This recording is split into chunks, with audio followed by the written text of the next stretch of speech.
Good morning students, myself Shobha Singh. और आज हम पढ़ेंगे man and environment. So today our topic is man and environment, chapter 1, geography, 9th class MP board. First I want to request to you that अगर आपने मेरे channel को subscribe नहीं किया है, लाइक नहीं किया, तो प्लीज़ लाइक और सब्सक्राइब कर दीजिए। If possible share also. Okay, so अब हम जो पढ़ने जा रहे हैं कि man and environment. So what is Indian concept of environment. Environment का जो भारतीय दृष्टिकोण है वो क्या है, वो हम आज पढ़ेंगे। सो सबसे पहले आप अपनी बुक को ओपन कर लीजिए और जो मैं समझा रही हूँ उसको ईजीली आप समझ पाएंगे। सो इस चैप्टर में मैन एंड एनवायरनमेंट में टोटल जो सेक्शन है 6 सेक्शन है। 1.1, 1.2, 1.3 ऐसे करके टोटल 1.6 तक है ये। सो हम एक एक करके इस सेक्शन को समझेंगे। बहुत डीप में जाने की ज़रूरत नहीं, बहुत सारा चीज़ समझ, जो मैं समझा रही हूँ उतने में आपको पूरा क्लियर, हर एक पॉइंट आपको क्लियर समझ में आएगा, हर एक सेक्शन आपको क्लियर समझ में आएगा। ठीक है, जैसे फर्स्ट पैराग्राफ है। फर्स्ट पैराग्राफ जो है 1.1 में क्या दिया है, इंडियन कॉन्सेप्ट ऑफ एनवायरनमेंट, कि भारतीय दृष्टिकोण एनवायरनमेंट का क्या है। सो इसमें हम देखेंगे कि वेदास में जो है प्रकृति को माँ का रूप माना गया है। So Veda nature is a represent in the form of mother in the Vedas. So माँ के रूप में प्रकृति को माना गया है। और ये हमें एविडेंस भी हमें बहुत सारे मिलते हैं कि वेदास एंड पुराण्स में, जो कि हमेशा से ही नेचर की पूजा की जाती रही और वो हम आज भी कर रहे हैं। अगर आप देखें तो हम जो हैं वृक्षों की पूजा करते हैं, हम ट्रीज़ की वर्शिप करते हैं। बनियान ट्री की हम पूजा करते हैं, बट वृक्ष, सावित्री जब आती है तो बट वृक्ष की पूजा होती है। नॉर्मल भी हम पूजा उनकी करते हैं। पीपल पे हम दीपक लगाते हैं, पीपल वृक्ष की पूजा की जाती है, तुलसी की पूजा की जाती है, केले की पूजा की जाती है, नीम की पूजा की जाती है। तो इस तरह से वृक्षों की पूजा की जाती है। उसके बाद जो है वाटर बॉडीज़ की पूजा होती है। गंगा नदी की पूजा होती है, यमुना नदी की पूजा होती है, नर्मदा की पूजा होती है, नर्मदा में साड़ी चढ़ाई जाती है, गंगा आरती होती है बनारस में। तो इस तरह से हम प्रकृति में हम वाटर बॉडीज़ की पूजा करते हैं। एनिमल्स की हम पूजा करते हैं। गाँव की हमारी पूजा होती है, गौ माता की हम पूजा करते हैं। और इसके अलावा हम हिमालय, जो भी हमारे माउंटेन्स हैं, हिल्स हैं, हम उनकी पूजा करते हैं। गोवर्धन पूजा होती है और सन की पूजा होती है, मून की पूजा होती है। तो इस तरह से अगर हम ओवरऑल देखें तो प्रकृति के हर एक अंग की हम पूजा करते हैं। उपनिषद में भी हमको एक उल्लेख मिलता है कि उपनिषद में सुपर नेचुरल में जो अर्थ को जो अज्यूम किया है, जो उन्होंने माना है कि अर्थ जो है उस सुपर नेचुरल पावर जो है उस सुपर नेचुरल की बॉडी है। ठीक है, और हेवन जो है, स्वर्ग को उसका ब्रेन माना है। और सन एंड मून जो है इसकी 2 आँखें हैं। और बात आती है स्काई की। स्काई जो है वो दिमाग है, माइंड है वो। ठीक है, इस तरह से हेवंस को भी हमने एक रूप, एक शरीर माना है। ये बहुत इंपॉर्टेंट है। कई बार ऑब्जेक्टिव टाइप में भी पूछ लिया जाता है, कई बार हम इसको शॉर्ट नोट में, वेरी शॉर्ट आंसर में भी इसका क्वेश्चन आ जाता है कि बॉडी किसको माना जाता है। उसमें हम अल्टरनेट में दे देंगे अर्थ है, मून है, कुछ भी दे देंगे। सो ये हमें ध्यान रखना है कि अर्थ जो है वो सुपर नेचुरल की क्या है, बॉडी है। सन मून आँखें हैं, उनकी आइज़ हैं। और जो ब्रेन है वो हेवन है, माइंड है वो जो हमारा स्काई है। सो इस तरह से सुपर नेचुरल की बॉडी बनती है। और ये भी उल्लेख हमने देखा है कि इंद्र देवता को प्रसन्न करना तो यज्ञ हवन करना चाहिए। जलवायु अग्नि की हम पूजा करें तो इंद्रदेव जो है वो प्रसन्न हो जाते हैं और जल की वर्षा करते हैं। तो इस तरह से हमने देखा कि हिंदू धर्म में बताया गया है कि प्रकृति की पूजा की जाती है, प्रकृति को वो इस तरह से सम्मान देते हैं। तो क्या केवल हिंदू धर्म में भी ही सम्मान देते हैं? नहीं, मात्र हिंदू धर्म में नहीं, अन्य धर्मों में भी जो है प्रकृति को बराबर मान दिया जाता है किसी न किसी रूप में। अब हम बात करें इस्लाम की। इस्लाम में भी हमें अबू बकरा जो है उनके अकॉर्डिंग ये कहा गया है कि हमें वेस्टफुल किलिंग नहीं करना चाहिए, बिना बात की जो है हमें हत्याएं नहीं करनी है। हमको फल देने वाले वृक्षों को नुकसान नहीं पहुंचाना है, एनिमल्स को नहीं हमें नुकसान पहुंचाना है, ना ही हमें फसलों का नुकसान करना है। और जो अकबर थे उनको तो ये भी विश्वास, वो हमारे जो यज्ञ हवन थे हिंदू धर्म के उसमें वो विश्वास करते थे, वो तुलसी पूजा में विश्वास करते थे।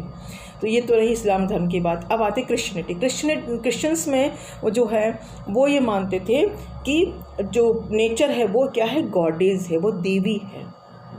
और ये हो गई क्रिश्चियन धर्म की। अब हम बात करते हैं जैनिज़्म में। जैनिज़्म में भी हमको उल्लेख मिलता है, जैनिज़्म में भी एक बिलीव किया जाता है कि जो है हमें प्रकृति के नज़दीक ज़्यादा से ज़्यादा रहना चाहिए। पूरे जीवन काल में हमें कुछ समय प्रकृति के लिए बिताना है। जैन मुनि जो हैं वो प्रकृति के नज़दीक काफ़ी रहते हैं, वो कोशिश करते हैं कि अपना कुछ समय संन्यास का जो है प्रकृति के संरक्षण में बिताएं। तो ये जैनिज़्म की बात है। बौद्ध धर्म, जी हाँ, बौद्ध धर्म में महात्मा बुद्ध जो है, महात्मा बुद्ध को जो ज्ञान हुआ था प्राप्त, एनलाइनमेंट जो हुआ था उनको नॉलेज का, वो कहाँ हुआ था, पीपल वृक्ष के नीचे। तो इस तरह से अगर हम देखते हैं तो हिंदू धर्म में, इस्लाम में, बौद्ध धर्म में, जैनिज़्म में, क्रिश्चियन धर्म में क्या बताया गया कि प्रकृति का संबंध जो है वो मनुष्य से है, मनुष्य और प्रकृति का कोरिलेशन है। सो ये आपने क्या समझा, 1.1 पार्ट हमारा कंप्लीट हो गया है। अब हम बात आती है 1.2 की बात आती है, ठीक है। सेकंड जो हमारा 1.2 है उसमें नेचुरल एंड कल्चरल एनवायरनमेंट है। सो एनवायरनमेंट की अगर हम बात करते हैं तो ये बहुत ही ब्रॉड मीनिंग, बहुत ब्रॉड है इसका टर्म। तो यहाँ पे हम ये कह सकते हैं कि by environment we means all those conditions which are necessary for the existence of living things. Means कि वो सब परिस्थितियाँ जो कि एक लिविंग बींग्स के, एक लिविंग थिंग्स के एग्जिस्टेंस के लिए, उसके अस्तित्व के लिए ज़रूरी हैं, वो हमारे एनवायरनमेंट कहलाती हैं। जैसे अगर हम बात करें नॉर्मली, अगर हम बात करते हैं तो वाटर है, पानी, जल, वायु, अग्नि, और फ्लोरा एंड फाउना, अर्थ है, सन है, मून है, विलेज है, व्हीकल्स हैं, डैम्स हैं, रोड्स हैं, बिल्डिंग्स हैं, मशीनरीज हैं। ये सब चीज़ें मनुष्य के अस्तित्व के लिए बहुत ज़रूरी हैं। तो ये सब क्या आती हैं, ये सब किस में आते हैं, एनवायरनमेंट के अंतर्गत आती हैं। सो इस हिसाब से अगर हम देखते हैं तो इसमें 2 कैटेगरी हो गई हैं। एक तो नेचुरल, जिसमें हमारा आ जाएगा flora and fauna, village, flora and fauna है हमारे, वाटर बॉडीज़ हैं, hills, mountains, animals, plants, trees, means vegetations जो हैं ये आ जाते हैं। तो ये सब क्या हैं, ये हमारे सन, मून, ये सब हमारे नेचुरल एनवायरनमेंट में आ जाएंगे। और दूसरा है man made environment. Man made में आपका आ जाएगा विलेज है, और रोड्स हैं, व्हीकल्स हैं, डैम्स हैं, और ये मशीनरीज हैं, बिल्डिंग्स हैं, फैक्ट्रीज़ हैं, ये सब मैन मेड में आ जाता है।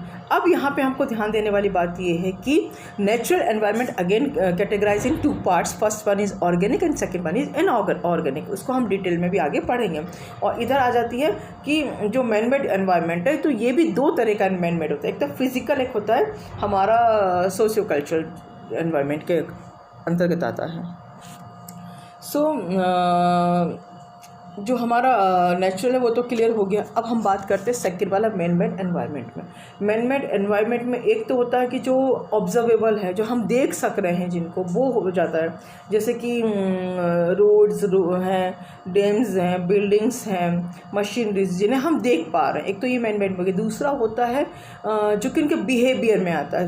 मतलब मैन मेड के 2 पार्ट्स होते हैं। फर्स्ट वन जो कि फिजिकल ऑब्जर्वेबल है, जिन्हें हम देख पा रहे हैं, और दूसरा जो होता है जो हमारे बिलीव्स ऑब्जर्वेबल है, जो हम अपने बिहेवियर से हम जिसको बता पा रहे हैं। सो बिहेवियर वाले में अगर हम कहेंगे तो आ जाएगा आपका फेस्टिवल्स, हमारे रिचुअल्स, हमारे राइट्स, हमारे कस्टम्स, हमारे ट्रेडिशंस, ये सब हमारे इसमें आ जाएगा। तो इस प्रकार से ये 2 कैटेगरी में हमारा मैन मेड एनवायरनमेंट भी कैटेगराइज हुआ है। वापस हम इसको रिकॉल करें तो हमारा एनवायरनमेंट जो है natural and cultural environment. So natural environment में हमारा जो आ जाता है वो है आपका plants, trees, animals, flora and fauna, जो बता रहे हैं हम, फ्लोरा एंड फाउना। और उसके बाद जो आपका वाटर बॉडीज़ आपकी आ जाती हैं, प्लैनेट्स आपके इसमें आ जाते हैं। तो ये सब जो हैं, ये सब क्या है, रिवर्स, प्लेटूस, प्लेन्स, ये सब कुछ जो है वो नेचुरल में आ जाएगा।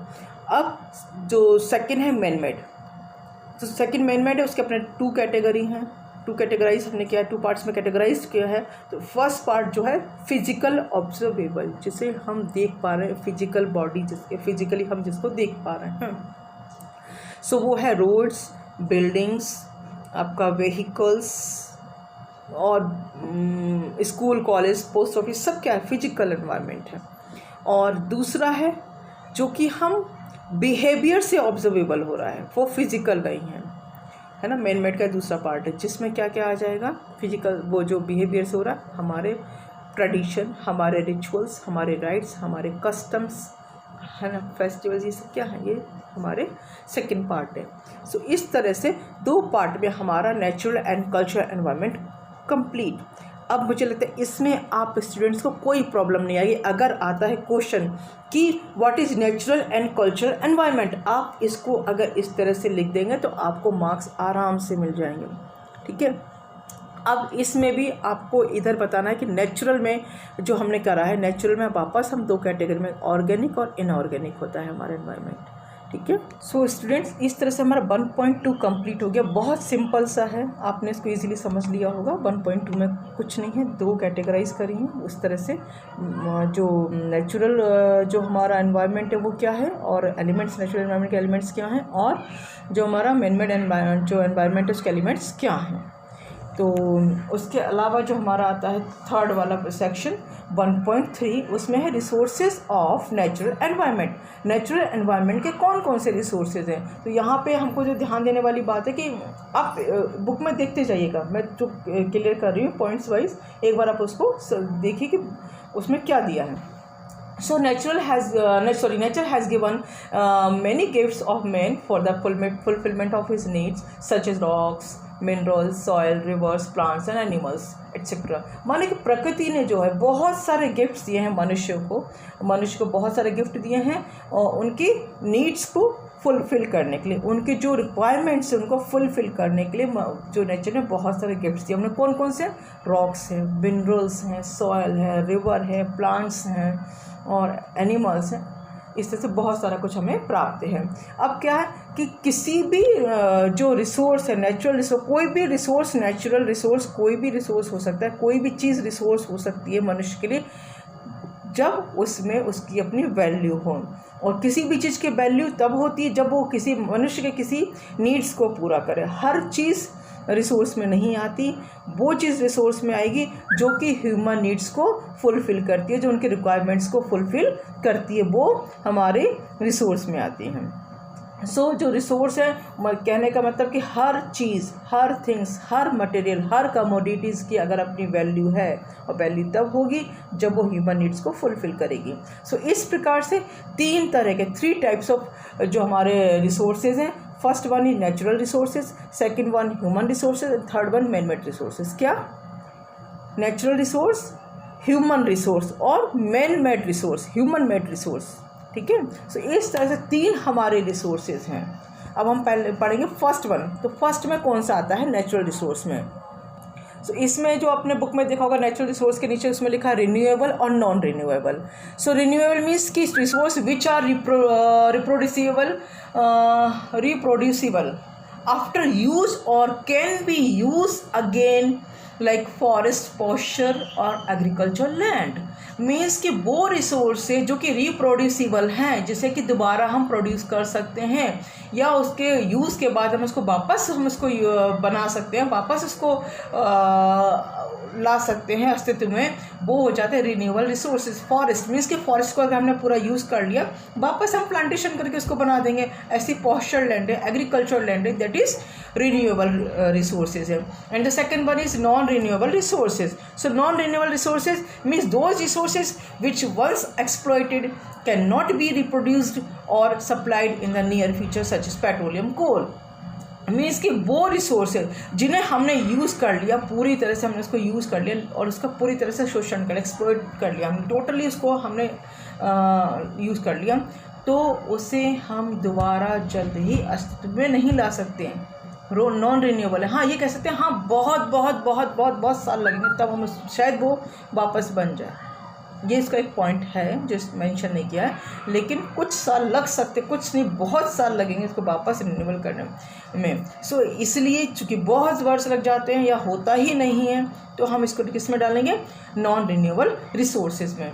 सो रिन्यूएबल में जो हमारे एग्जांपल आते हैं वो एयर है, एग्रीकल्चर है, वाटर है, फॉरेस्ट है, जो लैंड्स हमारी पास्चर लैंड है, एग्रीकल्चर लैंड है, वो इसमें आती है। Non renewable non cyclic fossil fuel है, जिनमें कोल है, पेट्रोल है, एंड दूसरा है साइक्लिक मेटेलिक मिनरल्स। अब थर्ड वन ही जाता है आपका human resources. What is human resources? So human resources means the number of quality of humans being education, health, increase man's mental and physical capacity. So ये man's himself is a major resource who used to natural elements as resource on the basis of his knowledge, labors, technical knowledge. means कि human भी resource हो सकता है अगर उसमें knowledge है। हो नहीं सकता human resource है, उसमें knowledge है, वो अपने knowledge, अपने skill से, अपनी कैपेबिलिटी से, अपनी मेहनत से, अपने लेबर से वो उस चीज़ को बहुत ज़्यादा यूटिलाइज बना देता है। जैसे कि एजुकेशन है, इन सब के द्वारा वो अपने जो हेल्थ केयर इंक्रीज़ है, ये सब जो चीज़ें हैं, इससे जो है वो अपने मेंटल जो फिजिकल कैपेसिटी है उसके द्वारा उसमें एनहांस कर देता है। सो ह्यूमन बींग्स भी अपने आप में एक रिसोर्स है। कोई भी चीज़ की क्वालिटी को एनहांस कर देना प्लस कुछ उसमें एक्स्ट्रा यूजेबल एस्पेक्ट्स जोड़ देना, वो हमारे इस कारण से हमारे ह्यूमन भी रिसोर्स में आ जाते हैं। उनके जो अपने एलिमेंट्स, उनके जो तत्व वो ह्यूमन रिसोर्स में आएंगे population, health, education, working efficiency, इनसे उनके वर्किंग स्टाइल, उनका वर्किंग कैपेबिलिटी, उनके वर्किंग स्किल जो है वो इसमें आते हैं। मैन मेड रिसोर्सेज में आएगा building, road, socio political institutions जो हैं वो इसमें मैन मेड में आएंगी। Man made resource are those which are produced by man to utilise the physical environment such as machines, buildings और टूल्स। मीन्स कि जो मैन मेड रिसोर्स जो हैं, जो मनुष्य के द्वारा बनाई गई हैं, वो इसके अंतर्गत आती हैं। सो हमारे इस प्रकार से कितने रिसोर्सेज हो गए? First natural resource, second human resource and the third one is man made resources. So इस तरह से जो है, इस तरह से जो हमारे मैन मेड रिसोर्सेज है। अब कुछ और रिसोर्सेज इसमें आते हैं, वो शॉर्ट नोट में कई बार पूछ लिया जाता है कि what is land resources, what is agriculture resources, what is water resources, what is soil resources, what is forest resources. So इस तरह से अलग अलग आते हैं। इनमें छोटा छोटा पॉइंट अपने को देना होगा कि लैंड रिसोर्सेज क्या है। लैंड रिसोर्सेज मतलब इंपॉर्टेंट नेचुरल रिसोर्स है लैंड रिसोर्सेज, और it is basis of the whole living world, पूरी दुनिया जो है के लिए बहुत ज़रूरी है ये। सो जो हमारा रेलवे है, जो हमारा फार्मिंग है, जो हमारा जो रोड्स हैं, है ना, जो हमारी माइनिंग है, वो सब क्या है, लैंड रिसोर्स के बिना तो पॉसिबल है ही नहीं। अब एग्रीकल्चर रिसोर्सेज, हम सब एग्रीकल्चर रिसोर्स पे डिपेंड करते हैं। जो क्रॉप्स होती है वो हमारे लिए बहुत ज़रूरी है, हम जो अनाज पैदा होता है। सो एग्रीकल्चर रिसोर्सेज भी बहुत ज़रूरी है, ये हमारा फंडामेंटल मीन्स है, और इसके लिए हमें लैंड, सॉइल और वाटर चाहिए होता है एग्रीकल्चर रिसोर्स के लिए। सो ये एग्रीकल्चर भी अपने आप में एक महत्वपूर्ण है। नेक्स्ट है water resources. Water resources essential things हैं, वाटर के बिना कुछ भी पॉसिबल नहीं है। सो वाटर रिसोर्सेज के कारण ही, जैसे कि जो अपना रिवर है, पॉन्ड है, जो लाइक झील है ना, ओशियन है, ट्यूबवेल्स है, वाटरफॉल है, ये सब क्या है, वेल्स हैं। तो इन रिसोर्स की बहुत ज़रूरत है। हमारी जो इंडस्ट्रीज़ हैं वो इन पे डिपेंड करती हैं। हमारे जो स्मॉल स्केल इंडस्ट्रीज़ है, हमारी बिग इंडस्ट्रीज है, सब वाटर पे डिपेंड करती हैं। हम सब वाटर पे डिपेंडेंट हैं।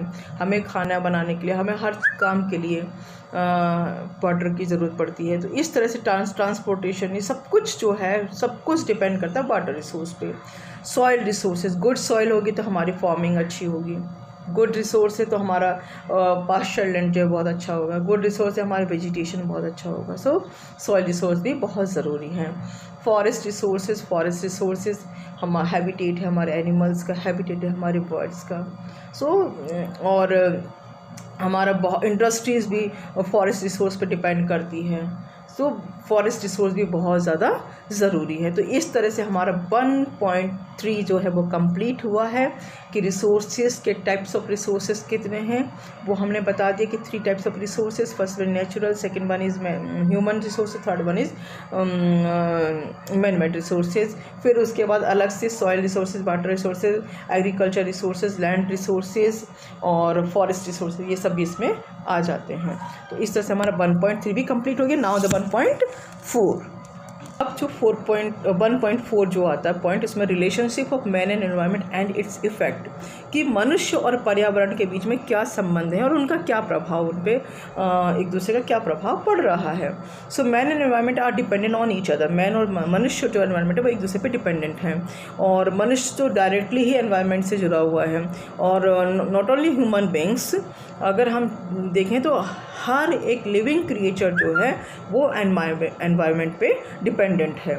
फूड के लिए है, वाटर के लिए है, एयर के लिए है, वो एनवायरनमेंट पे डिपेंडेंट है।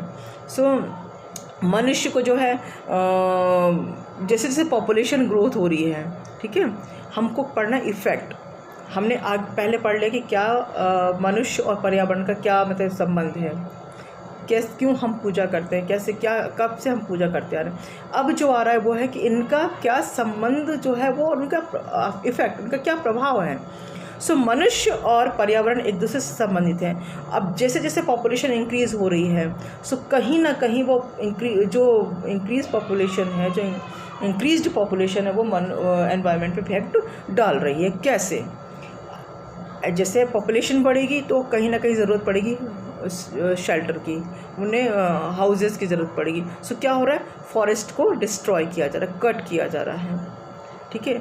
वाटर बॉडीज़ को भी पार्ट दिया जा रहा है। अगर आप देखें तो जो बॉम्बे में बहुत क्यों इतना फ्लड आता है, क्योंकि वो धीरे धीरे धीरे धीरे समुद्र के किनारों को भरा जा रहा है, और इस तरह से वो कहीं ना कहीं वाटर बॉडीज़ को इफेक्ट कर रहे हैं। और घरों को बनाने के लिए फॉरेस्ट कट किए जा रहे हैं। इससे कहीं ना कहीं जो हमारे बर्ड्स हैं उनका शेल्टर ख़त्म हो रहा है। जो एनिमल्स कैसे सिटीज़ में आ रहे हैं, कैसे विलेजेस में आ रहे हैं, कारण यही है कि उनका जो हैबिटेट आप ख़त्म कर रहे हैं फॉरेस्ट को कट करके। सो वो इस तरह से आ रहे हैं। तो एक ये इफ़ेक्ट इसमें देखने को मिल रहा है। और जब पॉपुलेशन इंक्रीज़ होगी और डिमांड्स बढ़ेंगी थिंग्स की, कमोडिटीज़ की, मटेरियल्स की, जो भी उनको खाने पीने की है, जो उनको लिविंग्स के लिए चाहिए। सो फर्नीचर के कारण फॉरेस्ट कट किया जा रहा है। उनको इंडस्ट्रियलाइजेशन बहुत हो रहा है। इंडस्ट्रियलाइजेशन के कारण जो पॉल्यूशन बढ़ रहा है। जो फर्नीचर के लिए कट्स किए जा रहे हैं फॉरेस्ट, डैम्स बनाए जा रहे हैं, उसके लिए फॉरेस्ट कट किए जा रहे हैं। और अगर इंडस्ट्रियलाइजेशन होगा तो अर्बनाइजेशन होगा, शहरीकरण बढ़ेगा, ट्रांसपोर्टेशन बढ़ेगा। सो व्हीकल्स की डिमांड बढ़ेगी, व्हीकल्स खूब रोड्स पे आ रहे हैं, जिसके कारण कि एयर पॉल्यूशन बढ़ रहा है, साउंड पॉल्यूशन बढ़ रहा है। इंडस्ट्रियलाइजेशन से बहुत सारे डीमेरिट्स हो रहे हैं। जो वेस्टेज है वो वाटर बॉडीज़ में मिलाया जा रहा है। तो कहीं ना कहीं कोरिलेशन हो रहा है। मनुष्य का पर्यावरण पे बहुत ही बुरा इफ़ेक्ट पड़ रहा है। सो अगर हम देखें कि जो हमारी लैंड्स हैं वो फर्टाइल नहीं रह जा रही हैं, क्योंकि फॉरेस्ट कट हो रहा है। तो उसके कारण जो हमारी लैंड्स की जो अपर लेयर है, जो कि गुड सॉइल होती है, जिसमें वो जब रेनी सीजन होता है तो वो सारी डिस्ट्रॉय हो जाती हैं। सो इस तरह से अगर हम देखते हैं तो कहीं ना कहीं मनुष्य का जो पॉपुलेशन बढ़ रहा है वो हमारे पर्यावरण को प्रभावित कर रहा है। केवल यही नहीं, सोशियो कल्चरल इफ़ेक्ट भी पड़ रहा है। पॉपुलेशन बढ़ रहा है तो कहीं ना कहीं हमारे रिचुअल्स से लेकर दूसरे धर्म के लोगों को परेशानी होती है, दूसरे धर्मों के रिचुअल से हमें परेशानी होती है। सो मनुष्य और नेचर का जो इफ़ेक्ट, इल इफ़ेक्ट जो है वो सामने आ रहा है। और जो पॉपुलेशन इंक्रीज़ हो रहा है तो कहीं ना कहीं हम फॉरेस्ट कट कर रहे हैं। सो रेनफॉल में प्रॉब्लम आ रही, बारिश उतने प्रॉपरली नहीं हो रही, कहीं पे ड्राउट्स हो रहा है तो कहीं पे फ्लड आ रहा है तो कहीं पे लैंडस्लाइड हो रही है। तो इस तरह से मनुष्य और एनवायरनमेंट का जो है इल इफ़ेक्ट हमारे सामने आ रहा है। अब एक आपने बॉक्स में देखा होगा कि पॉल्यूशन एंड पॉल्यूटेंट्स। पॉल्यूशन क्या है, पॉल्यूटेंट्स क्या है? The unwanted change occurring in the natural state and balance of the environment is known as environment pollution.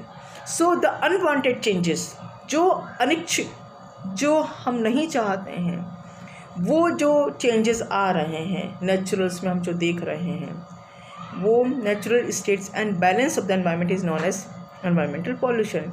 जो आ रहे हैं तो उनके बीच जो इम्बैलेंस हो रहा है वो किस रूप में जाना जाता है? एनवायरमेंटल पॉल्यूशन के रूप में जाना जाता है। पॉल्यूटेंट्स क्या है?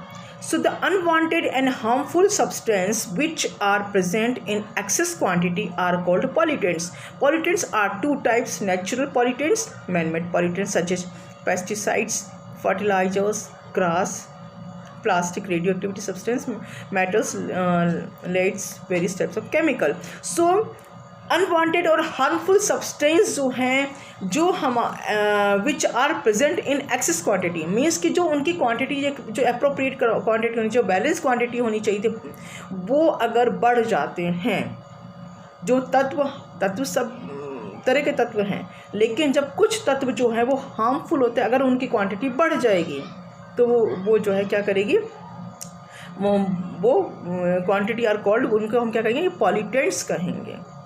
सो पॉल्यूटेंट्स, अब वो दो तरह के पॉल्यूटेंट्स होते हैं। First one natural pollutants and the second one is man-made pollutants. तो नेचुरल पॉल्यूटेंट्स क्या हो गए?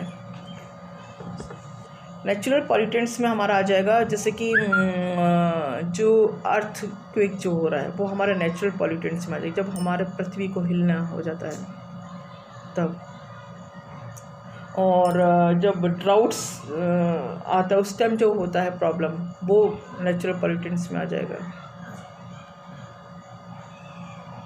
अब बात आती है मैन-मेड पॉल्यूटेंट्स क्या है, सच एज जो पेस्टिसाइड्स जो हम यूज़ करते हैं कीड़ों को मारने के लिए, या जो भी हम वेजिटेशन के संरक्षण के लिए जो यूज़ करते हैं, दैट इज़ वेरी हार्मफुल।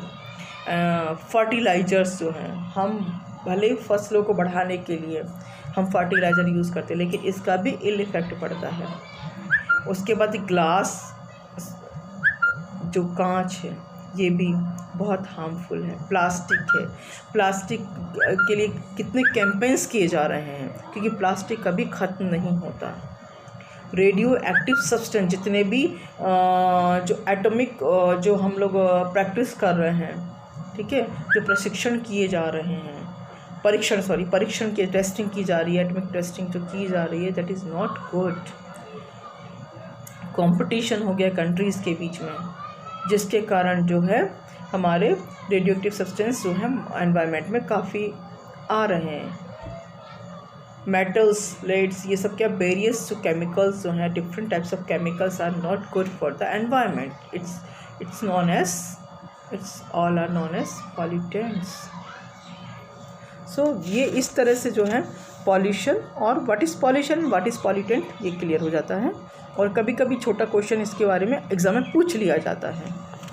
ये हमारा 1.4 कंप्लीट। अब दो सेक्शन बचे हैं, 1.5 एंड 1.6। सो 1.5 में अब हम देखेंगे उसमें क्या types of pollution and there impact on the environment, कितने तरह के पॉल्यूशन होते हैं और एनवायरनमेंट में इसका क्या इम्पैक्ट पड़ता है। So air pollution, acid pollution, ozone hole, water pollution, noise pollution, soil pollution, radioactive pollution. So यहाँ पे पहला था एयर पॉल्यूशन। एयर पॉल्यूशन कैसे, जो हमारा इंडस्ट्रियलाइजेशन हो रहा है, जो अर्बनाइजेशन हो रहा है, जो ट्रांसपोर्टेशन बढ़ रहा है, इन सब से क्या हो रहा है, जो गैसेस, जो हमारे एनवायरनमेंट जितनी गैसेस हैं, उन गैसेस में कुछ गैसेस ऐसी हैं जो अनवांटेड हो जाती हैं। अगर उनकी मात्रा बढ़ जाती है, वो अनवांटेड है। सो उन गैसेस की मात्रा बढ़ जाने से एयर पॉल्यूशन हो जाता है, जिसके कारण बहुत सारी लंग्स की प्रॉब्लम्स हो जाती है, रेस्पिरेटरी प्रॉब्लम्स होती है, हार्सनेस हो जाती है, हमारे थ्रोट इन्फेक्शन हो जाता है। तो इस तरह से एयर पॉल्यूशन, जो हम टेस्टिंग कर रहे हैं एटम्स की, ये सब क्या कर रहे हैं, कहीं ना कहीं एयर पॉल्यूशन कर रहे हैं। सो ये एनवायरनमेंट को इम्पैक्ट करता है। दूसरा है, इसके कारण एसिड रेन्स भी हो रहा है, आपने देखा ओजोन लेयर में छेद हो रहा है। सो ये सब क्या है, एयर पॉल्यूशन के कारण हो रहा है। और नेक्स्ट है acid rain, sulphur dioxide and nitrogen oxide gases coming out of the factories, ये mixed in the atmospheric atmosphere, they react with the existing vapors and produce sulfuric acid and nitric acid respectively. So sulphur dioxide और nitrogen oxide जो gases हैं ये factories से बाहर आ रही हैं और हमारे एटमॉस्फेयर में मिक्सअप हो जा रही हैं, और उनका जो रिएक्ट है वो क्या है कि दे रिएक्ट विद, वो किससे रिएक्ट कर रही हैं, जो वेपर है उस वेपर से, जो हम मौजूद वेपर्स हैं, भाप है, वाष्प है, उनसे वो रिएक्ट कर रही हैं। और उसके बाद क्या होता है, जब रिएक्शन भाप से हो जाता है तो वो क्या रूप में बदल जाती हैं, सल्फ्यूरिक एसिड और नाइट्रिक एसिड के रूप में बदल जाती हैं। So the acid pores down with the rain water on the अर्थ। जब ये इंडस्ट्री से निकल के ऊपर गई और जो मौजूद है हमारे एटमॉस्फेयर में वाष्प, उनसे रिएक्शन हुआ और रिएक्शन होने के बाद ये बन जाती है सल्फ्यूरिक एसिड और नाइट्रिक एसिड। सो जब रेनफॉल होता है तो वो उनके साथ हम पृथ्वी पे आती हैं, इसको हम बोलते हैं एसिड रेन।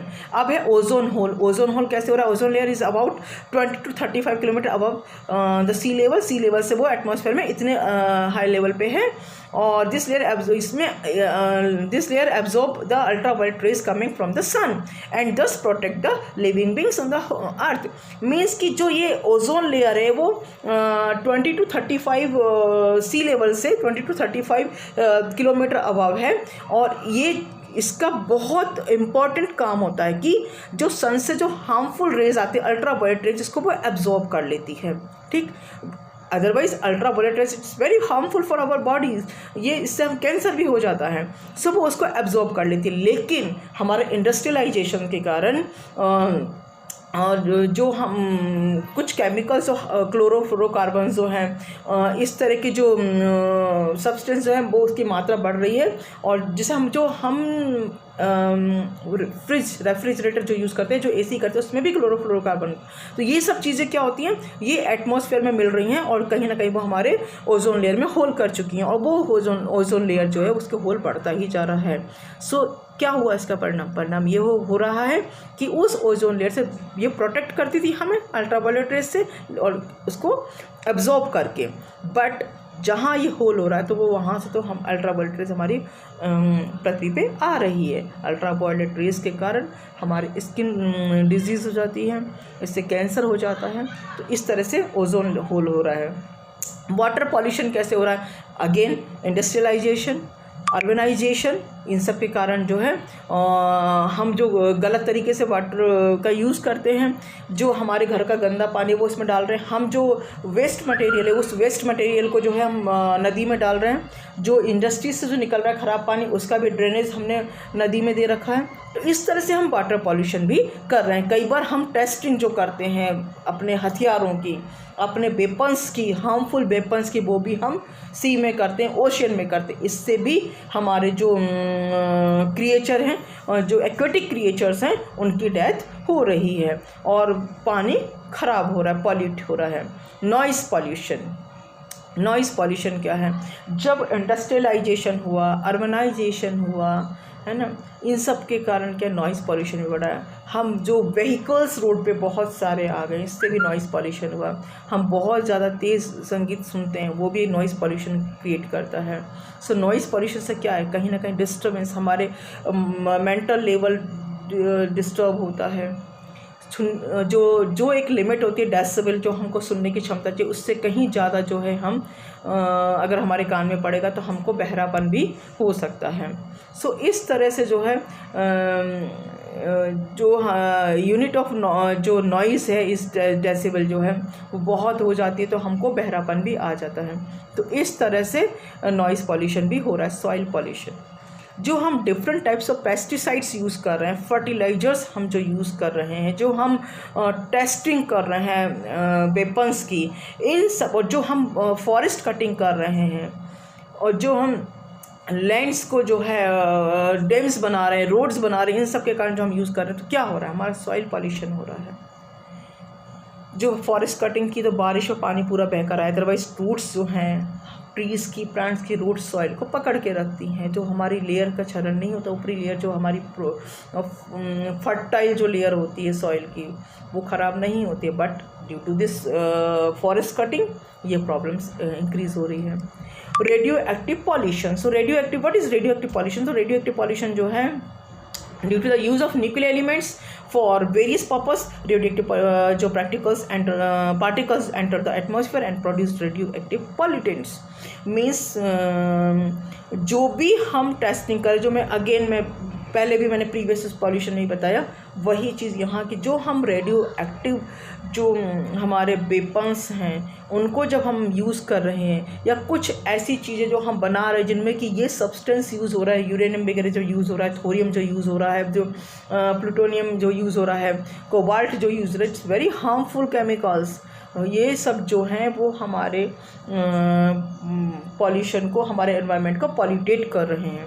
सो ये रेडियो एक्टिव पॉल्यूटेंट कहलाते हैं। Thermal pollution, unwanted increase in normal temperature in the world which affect the biosphere in thermal pollution is thermal pollution, sorry, and unwanted increase in normal temperature, जो normal temperature है उसमें increase हो जाए पूरी दुनिया के, उसमें अगर हम ओवरऑल बात करते हैं तो जो एक टेम्परेचर होना चाहिए उस टेम्परेचर से अगर मात्रा बढ़ जाती है तो वो क्या होता है, थर्मल पॉल्यूटेंट। क्या होगा, नदियाँ सूखेंगी, हमारे वेजिटेशंस ख़राब होंगे। सो ये सब जो हैं वो अफेक्ट करते हैं हमारे बायोस्फीयर को, और जिसके कारण जो कि कहलाता है thermal pollutions. So carbon dioxide, methane है, CFC क्या, क्लोरोफ्लोरोकार्बन, तो CFC है, नाइट्रस ऑक्साइड है, हीट है फ्रॉम थर्मल पावर स्टेशन से जो निकलता है। सो ये सब जो है हमारे क्या नाम है, एटमॉस्फेयर को बहुत हार्म पहुंचाते हैं। इससे ओजोन लेयर में होल होता है, इसके कारण ड्राउट्स होता है, इसके कारण कहीं ना कहीं फ्लड होता है, इसके कारण ड्राइंग होता है, परमानेंटली वाटर रिसोर्स ड्राई हो जाते हैं। सो ये सब चीज़ें जो हैं हमारे एनवायरनमेंट को पॉल्यूटेट कर रहे हैं, हमारे एनवायरनमेंट में इल इफेक्ट डाल रहे हैं, बैड इफेक्ट डाल रहे हैं। अब 1.6 जो हमारा लास्ट जो सेक्शन है of this chapter is change in lands use and its effect. Lands में क्या चेंज आ रहे हैं, लैंड यूज़ की क्या, लैंड यूज़ के जो चेंजेस आए, हम किस तरह से पहले यूज़ करते थे, अभी क्या यूज़ हो रहे हैं उसके, वो क्या चेंजेस आए हैं और उससे क्या इफ़ेक्ट पड़ा है, वो हमें इसमें बताना है। सो अगर हम देखें कि पहले जो primitive mans use to collect food from nature forest, सब जितना भी उनको ज़रूरत पड़ती थी उसके लिए वो यूज़ करते थे। But man started influencing the environment to fulfil his own needs. पहले क्या था, नेचुरल रिसोर्सेज पे बहुत ज़्यादा डिपेंडेंट थे और उनको उनकी नीड्स भी उतनी लिमिटेड होती थी। बट नाउअडेज ह्यूमन बींग्स की नीड्स भी इंक्रीज़ हो गई हैं, बहुत ज़्यादा बढ़ गई हैं। सो अपनी नीड्स को फुलफ़िल करने के लिए वो कहीं ना कहीं एनवायरनमेंट में इल इफेक्ट डाल रहे हैं। द कंटिन्यूस इंटरफेरेंस हो रहा है एनवायरनमेंट में ह्यूमन बींग्स का, जिसके कारण जो उनके सेटलमेंट के लिए, उनके इंडस्ट्रियलाइजेशन के लिए, इकोनॉमिक डेवलपमेंट के लिए, और वो कहीं ना कहीं एनवायरनमेंट डिग्रेडेशन को बढ़ावा दे रहा है। So many factors are responsible for the changing form of lands all over the world. बहुत सारे फैक्टर्स हैं जिन्होंने जो एनवायरनमेंट जो है उसको इल इफेक्ट उस पर डाला है। पूरी दुनिया में जो है वो जो चल रहा है ट्रेंड, जिसके कारण एनवायरनमेंट के ऊपर एक इल इफेक्ट आया है। So the following factors are responsible for this. The first one is pollution, growth and reproductions. अब क्या पॉपुलेशन ग्रोथ हो रही है, कैसे कि पहले क्या था कि पहले वॉर बहुत होते थे, ड्राउट्स होता था, लाइक फ्लड आता था, तो उससे कहीं ना कहीं उतना हम फैसिलिटेट नहीं थे कि हम उससे बच पाएँ। सो कहीं ना कहीं हमारा ना ही उस टाइम का एडमिनिस्ट्रेशन इस तरह का था कि वो उतने लेवल पे लाइक क्या बोलना चाहिए, कोप अप कर पाए सिचुएशन को, है ना। सो क्या होता था कि मोर्टेलिटी बहुत थी उस टाइम, है ना। तो क्या है, आज की डेट में अगर हम बात करते हैं तो हमारी फैसिलिटी जो है बहुत बढ़ चुकी हैं, मेडिकल फैसिलिटी काफ़ी हाई है, हम एजुकेटेड हैं। सो उससे हमें पता है कि हमें कैसे बचना है, अर्थक्वेक आता तो कैसे बचना है, फ्लड आता तो हमें क्या करना है। तो कहीं ना कहीं हम खुद भी थोड़ा अपने को बचाने का प्रयास करते हैं। सो जो ये मेडिकल फैसिलिटी, और अब पहले की तरह वॉर नहीं होते, अब पहले की तरह जो है क्या बोलना चाहिए कि ड्राउट्स में उतना प्रॉब्लम नहीं होता, कहीं ना कहीं गवर्नमेंट उसकी व्यवस्था कर देती है।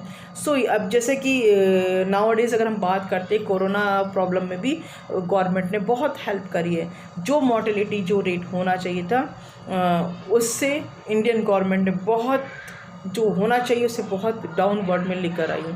So I mean to say that कि जो मॉर्टेलिटी रेट पहले हुआ करती थी just because of the lack of knowledge, lack of facility, so वो चीज़ अब जो है नहीं है। अब क्या है कि मॉर्टेलिटी रेट तो बहुत गोन डाउन हो गई है, और जो पॉपुलेशन ग्रोथ है वो गोन अप हो गई है, बहुत ज़्यादा पॉपुलेशन बढ़ गई है, जिसके कारण जो है हमारे एक तो अनएम्प्लॉयमेंट की समस्या बढ़ गई है, क्राउड बढ़ गया है, स्कार्सिटी ऑफ रिसोर्सेज हो गया है, जो साधनों का अभाव, स्रोतों का अभाव हो रहा है, पॉल्यूशन, मेंटल पॉल्यूशन हो रहा है, पॉल्यूशन बढ़ रहा है, मेंटल टेंशन बढ़ रहा है, सोशल टेंशन बढ़ रहा है। तो ये सारे जो है इल इफेक्ट जो है जो पॉपुलेशन ग्रोथ एंड रिप्रोडक्शन के कारण हो रहा है।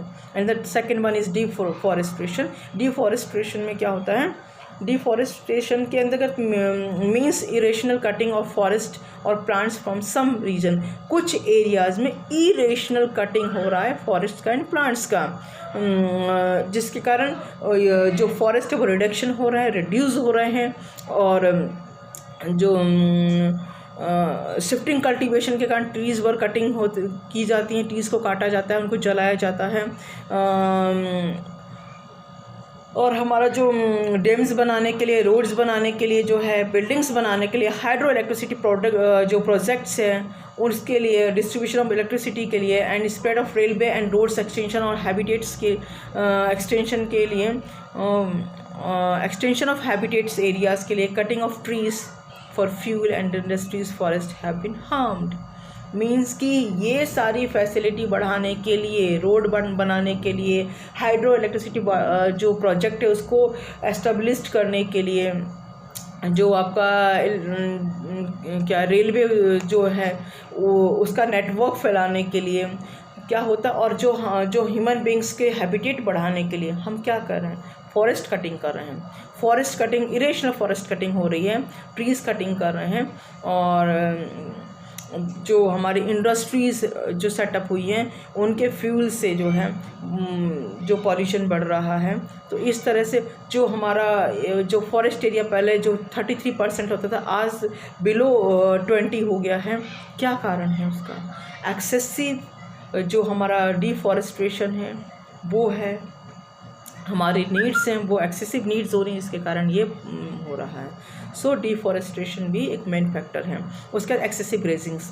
अब एनिमल्स के लिए को जो फॉरेस्ट लैंड का बहुत ज़्यादा यूज़ करना, पास्चर लैंड को बहुत ज़्यादा यूज़ करना, जो एक्सेसिव ग्रेजिंग जब हो जाती है तो जिसके कारण क्या होता है कि हमारी जो पास्चर लैंड है वो क्लीन हो जाती हैं और ख़त्म हो जाती हैं। तो जो उसका भी इल इफेक्ट जो है सॉइल के ऊपर पड़ता है, हमारे वेजिटेशन के ऊपर इसका इल इफेक्ट पड़ता है। अब है harmful experiment in agriculture. Agriculture में हम बहुत सारे एक्सपेरिमेंट करते हैं, बहुत सारे केमिकल्स हम यूज़ कर रहे हैं, बहुत सारे तरह के हम मशीनरीज यूज़ कर रहे हैं, तो उसका कहीं ना कहीं इल इफेक्ट भी हमारे ऊपर पड़ रहा है, हमारे एनवायरनमेंट में पड़ रहा है। हम जो फर्टिलाइजर्स कर रहे हैं, पेस्टिसाइड्स कर रहे हैं, जो वीड किलिंग केमिकल्स यूज़ कर रहे हैं, हम जो हमारे क्रॉप्स को बढ़ाने के लिए, एनहांस करने के लिए, उनकी क्वालिटी को बढ़ाने के लिए जो हम यूज़ कर रहे हैं केमिकल्स, वो कहीं ना कहीं इल इफेक्ट दे रहा है। हार्मफुल एक्सपेरिमेंट जो हमारे एग्रीकल्चर पूरा कहीं ना कहीं हमें वो नुकसान कर रहा है। एक्सेसिव माइनिंग्स, जो हमारी माइंस हैं उसका एक्सेसिव यूज़ करना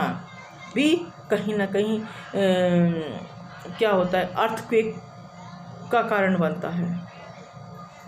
उसका भी बहुत सारा इल इफेक्ट सामने आया है। जो हमारा एक्सेसिव माइनिंग्स में, जैसे कि अगर हम ये बात करते हैं कि ट्रीज़ जो है वो कटिंग की जा रही हैं, कट फ्रॉम द लैंड्स के लिए। माइनिंग्स का जब हम बहुत ज़्यादा एक्सेसिव यूज़ करते हैं तो क्या होता है कि लैंड्स पे बहुत इल इफेक्ट पड़ता है। अगर हम देखें तो हमारी जो दून वैली है वो इल इफेक्ट उस पर दिखाई देने लगा है। प्रोडक्शन ऑफ बासमती राइस जो है, लीची या टी और जो टी का है वो भी हमारे उस वैली एरियाज़ में, जो दून वैली एरियाज़ में उतना उसका प्रोडक्शन उतने अच्छे से नहीं हो रहा है। उसका कारण क्या है, हम जो है लैंड्स को कट कर रहे हैं माइनिंग के लिए। सो उसका रिजल्ट पड़ रहा है कि अंडरग्राउंड जो वाटर है वो कम होता जा रहा है, लैंडस्लाइड हो रही है, डिपोजिशन ऑफ वेस्ट जो है मटेरियल वो वहाँ पे डिपोजिशन हो रहा है, सॉइल इरोशन हो रहा है, and formation of new land forms occur. जो ये सब जो इल इफेक्ट जो हमारे एक्सेसिव माइनिंग्स के कारण दिखाई दे रहा है, जिससे हमारी दून वैली बहुत ज़्यादा इफेक्ट हुई है। अब है now the next point is urbanisation. So urbanisation, yes, population growth हो रही है, सो उसके कारण क्या हो रहा है, अर्बनाइजेशन हो रहा है, शहरीकरण बढ़ रहा है, लोग काम की तलाश में शहरों की तरफ आ रहे हैं क्योंकि वहाँ पे इंडस्ट्रियलाइजेशन हो रहा है। सो और एक शहरों की चकाचौंध के कारण एजुकेशन जो है मच बेटर है शहरों में comparison to village. So education के लिए भी वो लोग जो है शहरों में आ रहे हैं, हॉस्पिटल फैसिलिटीज़ जो हैं वो भी शहरों में ज़्यादा अच्छी हैं। सो इस कारण से अर्बनाइजेशन बढ़ रहा है। सो अर्बनाइजेशन के कारण जो अर्बन एरियाज़ है वो काफ़ी इफेक्ट पड़ रहा है। वहाँ पे अगर देखा जाए तो सोशल टेंशन, मेंटल टेंशन जो है बहुत ज़्यादा बढ़ चुके हैं, जो कि कई बार हम रिवॉर्ड्स के रूप में देखते हैं। सो और अर्बनाइजेशन बढ़ेगा, ऑब्वियसली ट्रांसपोर्टेशन बढ़ेगा, ऑब्वियसली लैंड्स कट किए जाएंगे फॉर द हैबिटेट। सो इस तरह से अर्बनाइजेशन भी हमारे एनवायरनमेंट पे इफेक्ट डाल रहा है। दूसरा industrialisation, extension of slums. So industrialisation बढ़ रहा है, इंडस्ट्रियलाइजेशन के कारण क्या हो रहा है कि एयर पॉल्यूशन बढ़ रहा है, वाटर पॉल्यूशन बढ़ रहा है। एयर पॉल्यूशन कैसे कि केमिकल्स जो हैं फैक्ट्रीज़ में जो यूज़ होते हैं, सो एयर पॉल्यूशन उससे हो रहा है।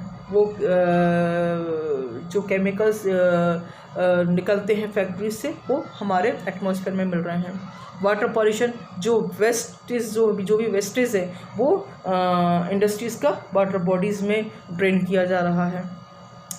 और इस जैसे जैसे इंडस्ट्रियलाइजेशन हो रहा है उसके कारण जो स्लम्स एरिया भी बढ़ रहे हैं कि बहुत से लोगों को रहने के लिए घर नहीं होता तो वो स्लम्स एरियाज़ में रहने लगते हैं, वो छोटी छोटी झुग्गी झोपड़ियाँ बना लेते हैं, उसमें रहते हैं। स्लम्स एरियाज़ के अपने अलग इल इफेक्ट्स हैं। वहाँ पे प्रॉपर वे में सैनिटेशन नहीं होता, सैनिटाइजेशन नहीं होता। वहाँ पे लाइक जो एजुकेशन का लेवल उतना हाई नहीं होता। वहाँ पे जो अगर हम बात करें तो प्रॉपर एजुकेटेड पीपल्स नहीं होते हैं। वहाँ पे इतना खान पान की व्यवस्था का नहीं होती। हमको जो कमियाँ देखने मिलती है वो कमियाँ देखने को मिलती है वो इन्हीं एरियाज़ में। कारण क्या है कि स्लम्स एरिया क्यों बढ़ रहे हैं, क्योंकि वो शहरों से गांव से शहर में तो आ जाते हैं पर वहाँ की फैसिलिटी अवेल नहीं कर पाते, तो वो छोटी छोटी झुग्गी झोपड़ियाँ बना के रहते हैं। और जब वो कम उसमें रहते हैं तो कहीं ना कहीं बहुत सारी जो हमारी कमियाँ हैं वो वहाँ पर आ जाती हैं। सो अर्बनाइजेशन के कारण जो है स्लम्स एरिया भी एक्सटेंशन हो रहे हैं। Construction of huge dams, population growth हो रहा है, पॉपुलेशन हो रहा है, इंडस्ट्रियलाइजेशन बढ़ रहा है, वाटर बॉडीज़ पे डैम्स बनाए जा रहे हैं। तो डैम्स बनाने के लिए क्या हो रहा है, फॉरेस्ट कटिंग की जा रही है, लैंड्स को मोस्ट ऑफ द लैंड्स जो है वो अच्छी लैंड्स यूज़ हो जाती हैं इनमें डैम्स के लिए। हाइड्रो इलेक्ट्रिसिटी जो पावर प्रोड्यूस करने के लिए हम डैम्स बनाते हैं। कई सारे कारण है कि जब हम डैम्स बनाते हैं तो उसका कहीं ना कहीं इल इफेक्ट जो पड़ता है फॉरेस्ट पे पड़ता है, ह्यूमन बींग्स पे पड़ता है।